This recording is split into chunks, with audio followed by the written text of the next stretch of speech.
Goddamn, Sam. Like Rico here. Got my guest right here from Unity Bank, Miss Sheri. How you doing today? I'm good. Thank you for having me. I appreciate you coming, man. So, yeah, for y'all that don't know, Sheri is a good friend of mine, and her father owns Unity Bank. So, we're going to get down to some bank questions over here today, man. We're going to talk a little bit about, getting your loan and all of that, so you can start funding your business. So, Miss Sheri, if I'm wanting to start my business and I don't have the funds, what are some of the steps that I have to take in order to come to you to go ahead and get started on the loan? Okay. Before you even start that entire process, one, you want to have a relationship. What does that relationship look like? Do you even have a bank that you establish a business or even an individual type of relationship where you can walk in and say, who's my banker? So that's really where you want to start. And a lot of times people think, oh, I have this project that's going on. I need to go get some funds. But when you really need funds is when you don't need it. Maybe it's just a concept.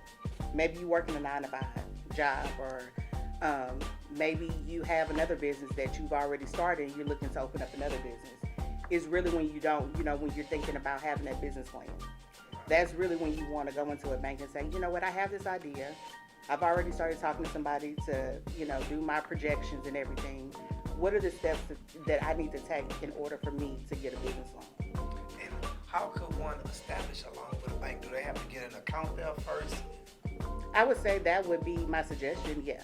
Because if we can't see what type of money you're bringing in, then why would we want to lend to you? You may have a relationship at another institution, but if your money is not with me, then how can I justify, extending some type of credit to you? So we have to get that relationship established first, so you know what's going on. You're kind of familiar with the business or whatever. So after we come in, we get that established. Then I come to you or whoever, your banker, and I'm asking for a loan for this business. You said I need a business plan, right? You definitely need a business plan. I need a business plan. I have to have some direction so I know where I'm going with this business plan, so I can present it to them. And then once I do that, then what are my next steps? Anything I need to have in place so that I can go ahead and get started with this loan? Absolutely. Number one would be you need to know what your personal credit looks like. Now, again, you could be someone that's starting a business, or you could be someone that has already been in a business, right? But your personal credit always matters, because we want to make sure that you have characteristics to show that you can pay your debt back. Right. That's number one. So what about those that don't even have credit established? On their personal side. On the personal side. Right. As well as on your business side. Gotcha. Number one is you need to go get something established. You need to get something established. What's a good way to get something established? Creating a trade line. Whether it's a credit card that has a low balance, like 500, 1,000, 5,000, starting with something like that first. It's a lot of companies that are out there, banks.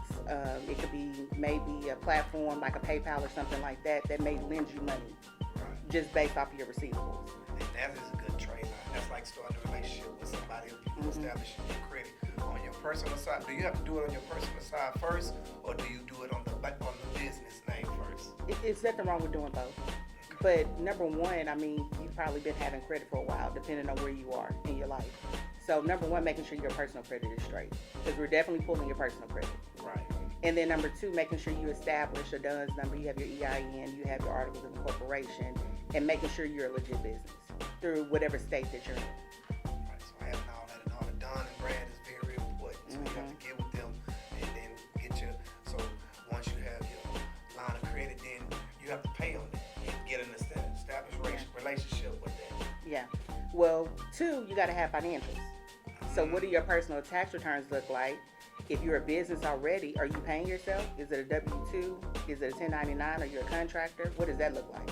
So making sure banks typically look at 2 to 3 years of tax returns, personal. The same with your business. Not only that, they want to make sure that you have some type of profit and loss statement.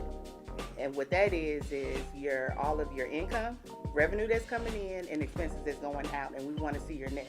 Are you truly making money? The other thing I see with a lot of businesses is whatever's on your P&L may not reflect what's on your tax returns. That's a no-no.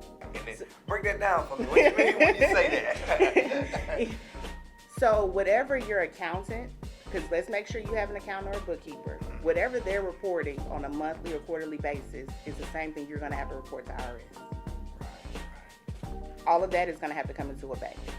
So it has been a case where I've looked at someone's personal financial statements, I've looked at someone's P&L, their balance sheet, looking at their assets and liabilities, and then I look at their tax returns, and none of it reflects what they're reporting. So we basically, you saying if somebody comes in there and say they got $100,000 profit, and then they wiped it away and said, I spent this, and this, and at the end of the day, it's only $3,000 profit. Yeah. That's not gonna work. That's not gonna work, because how are you gonna pay us back? You're showing no net. So you have gross, you have your expenses, and then now you're negative $100,000. How are you gonna pay your debt back? And that ain't gonna fly. That's not gonna fly. A bank is gonna look at you and say, come back to us within a year, once you get your financial straight. And a lot of times, because that shows your character, because you're not reporting, because as a financial institution, we are insured. Not only that, we're regulated by the government. And with us being a black-owned bank, they really have their eyes on this. So we have to make sure we dot our I's and cross our T's. So if you come to us, 9 times out of 10, we can't move forward with you. So these are things that you got to do before you even step into an institution. So it's basically not hard. You just have to have everything lined up in a row. So I don't want people to get discouraged and be like, oh, she said government. Oh, she said federal. I don't want y'all to get scared. She don't mean like that. She just meaning saying, like once you get your LLC, you're done and brand, you have to take those steps. You can't just jump out there immediately and say, hey, I sell pies, I want a loan. Right. You have to get all of this established, your LLC. Go ahead and get you could even go through certain little lenders like you said, PayPal or Rent-A-Center or something, and establish your credit and get your credit up high.